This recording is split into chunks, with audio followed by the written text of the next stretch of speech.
नमस्कार, मैं हूं निकिता और आप देख रहे हैं सत्यहिंदी.com। चलिए एक नजर डालते हैं अब तक की सुर्खियों पर। समाजवादी पार्टी के राष्ट्रीय महासचिव आजम खान की मुश्किलें कम होने का नाम नहीं ले रही। इस बीच खबर है कि अब आजम खान को एक और झटका लगा है।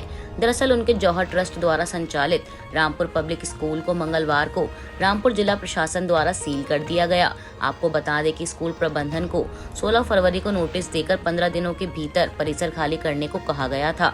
वहीं जिला प्रशासन के एक वरिष्ठ अधिकारी ने बताया कि जौहर ट्रस्ट के प्रबंधक को कई बार नोटिस देकर रामपुर पब्लिक स्कूल खाली करने के लिए कहा गया था, लेकिन चूंकि इसे खाली नहीं किया गया था तो हमने इसे सील कर दिया। गौरतलब है कि पूर्व में प्रशासन द्वारा इस स्कूल की जमीन का पट्टा निरस्त कर दिया गया था। दिल्ली के मुख्यमंत्री और आम आदमी पार्टी के राष्ट्रीय संयोजक अरविंद केजरीवाल ने मंगलवार को मध्य प्रदेश में भेल के दशहरा मैदान में आप कार्यकर्ता सम्मेलन को संबोधित करते हुए यहां की सत्तारूढ़ भारतीय जनता पार्टी और विपक्षी दल कांग्रेस पर तंज कसते हुए कहा कि प्रदेश में विधायकों को खरीदने बेचने का खेल अब खत्म हो जाएगा, क्योंकि इस साल के अंत में होने वाले विधानसभा चुनाव के बाद राज्य में आपकी सरकार बनेगी। गौरतलब है कि मार्च 2020 में कांग्रेस के 22 विधायकों के पार्टी छोड़ भाजपा में शामिल होने से तत्कालीन मुख्यमंत्री कमलनाथ के नेतृत्व वाली कांग्रेस सरकार गिर गई थी और शिवराज सिंह चौहान के नेतृत्व में 23 मार्च 2020 को भाजपा की सरकार प्रदेश में बन गई थी। मुख्यमंत्री केजरीवाल ने आगे कहा कि कुछ दिन पहले मध्य प्रदेश से कुछ लोग मुझसे मिले और बताया कि मध्य प्रदेश में सरकारें बेची और खरीदी जाती हैं, यह बड़ी समस्या है। उन्होंने कहा कि आज मध्य प्रदेश का हर नागरिक अपने आप को बेबस महसूस कर रहा है। आपके राष्ट्रीय संयोजक ने दल बदलने पर भाजपा और कांग्रेस पर निशाना साधते हुए कहा कि विधानसभा चुनाव खत्म होते ही एक पार्टी अपनी रेहड़ी लेकर निकलती है कि विधायक ले लो और एक पार्टी उन विधायकों को खरीदने के लिए तैयार बैठी है। इन्होंने पूरी व्यवस्था, संविधान और देश के लोकतंत्र को बाजार बना दिया है।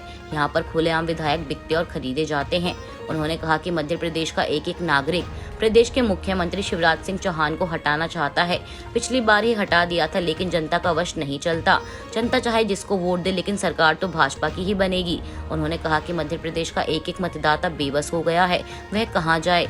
लोगों को समझ नहीं आ रहा कि कैसे इस सरकार को बदलें, लेकिन इस बार मध्य प्रदेश में झाड़ू चलेगी और अब इनका खेल खत्म हो गया है।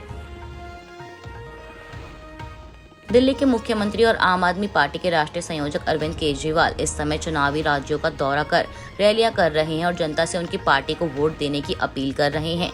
इसी सिलसिले में 14 मार्च को मुख्यमंत्री अरविंद केजरीवाल ने भोपाल में एक जनसभा को संबोधित करते हुए कहा कि गुजरात में हम शेर की मानत में घुस गए, इस बार 14% वोट आए। इन्होंने कहा केजरीवाल पर कीचड़ फेंको। इन्होंने मेरे 2 सबसे ज्यादा ईमानदार मंत्री गिरफ्तार किए। सत्येंद्र जैन ने फ्री बिजली के मोहल्ला क्लिनिक बनाए, सारी दवाई मुफ्त कर दी, लेकिन मोदी जी ने जेल भेज दिया, जिससे 18 करोड़ बच्चों का भविष्य अंधकार में है। अरविंद केजरीवाल ने कहा कि पीएम कम पढ़े लिखे हैं, इसलिए उन्होंने नोटबंदी कर सब चौपट कर दिया। इसके साथ ही सीएम केजरीवाल ने राज्य के चर्चित व्यापम घोटाले को लेकर हमला बोलते हुए कहा कि व्यापम घोटाला आजाद भारत का सबसे बड़ा घोटाला है। इस घोटाले में पीएम मोदी ने किसी को जेल नहीं भेजा, क्योंकि इस घोटाले को करने वाले उनके सब अपने थे। केजरीवाल ने कहा कि कम पढ़े लिखे प्रधानमंत्री होंगे तो कोई आकर कहेगा प्रधानमंत्री जी सबसे थाली बजवाओ, कोरोना भाग जाएगा। पूरे देश से थाली बजवा दी, भागा कोरोना। इसलिए देश के प्रधानमंत्री को पढ़ा लिखा होना बहुत जरूरी है। कांग्रेस नेता राहुल गांधी द्वारा लंदन में दिए गए बयान को लेकर शुरू हुआ सियासी घमासान शांत होने का नाम नहीं ले रहा और इसका असर ये हुआ कि संसद के बजट सत्र के दूसरे फेज के 2 दिन की कार्यवाही राहुल गांधी के बयान के कारण ठप रही। दरअसल सत्तारूढ़ भारतीय जनता पार्टी उनके बयान को संसद की अवमानना बताते हुए माफी की मांग पर अड़ी है। वहीं इस बीच खबर है कि बीजेपी सांसद एसपी सिंह बघेल ने भी राहुल गांधी पर निशाना साधा है। बघेल ने कांग्रेस सांसद के बयान को देश विरोधी करार दिया है। आगरा से लोकसभा सांसद एसपी सिंह बघेल ने एनडीटीवी से अपनी बातचीत के दौरान कहा कि कांग्रेस सांसद राहुल गांधी के लंदन की कैम्ब्रिज यूनिवर्सिटी में लोकतंत्र को लेकर दिया गया बयान भारत विरोधी है। उनका ये बयान लोकतंत्र विरोधी भी है। ये न्यायपालिका के ऊपर उनके शक को दर्शाता है। राहुल गांधी ने सीबीआई जैसी संवैधानिक संस्था को भी कटघरे में खड़ा किया है। उन्होंने मीडिया पर भी शक जाहिर किया है। चुनाव आयोग को लेकर भी आपत्तिजनक टिप्पणी की गई। ऐसा करके कांग्रेस सांसद ने देश की 130 करोड़ जनता का अपमान किया है।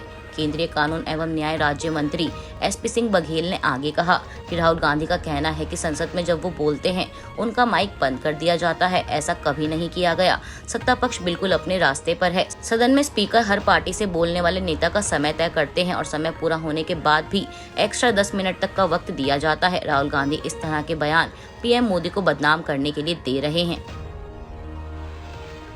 केंद्रीय कानून मंत्री किरण रिजिजू ने मंगलवार को कहा कि विवाह एक ऐसी व्यवस्था है जो संसद द्वारा बनाए गए कुछ कानूनों से नियंत्रित है, जो लोगों की इच्छा को दर्शाता है।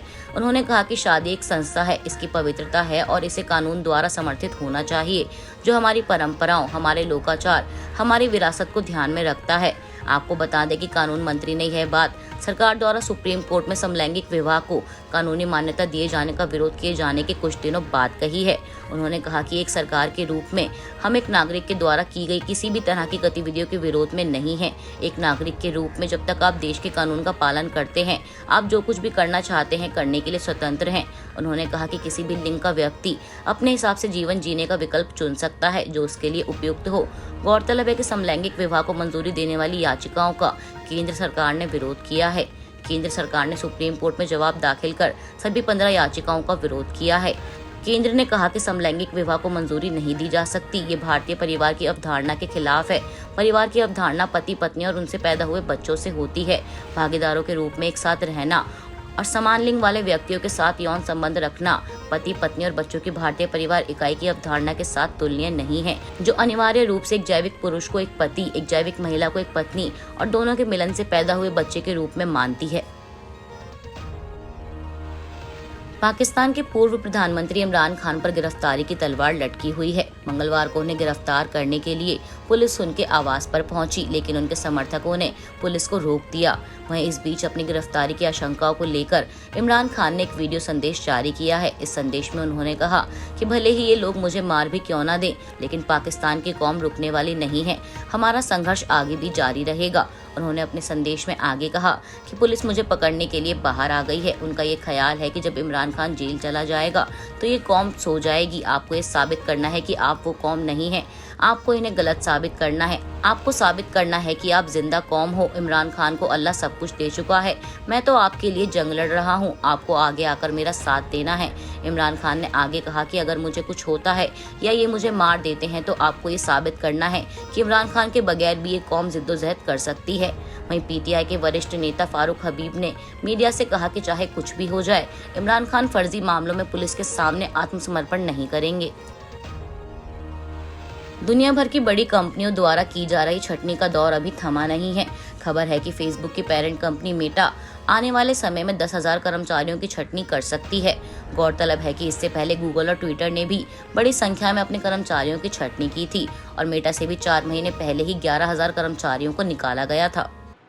अभी के लिए बस इतना ही। बाकी की खबरों के लिए जुड़े रहिए सत्यहिंदी.com के साथ।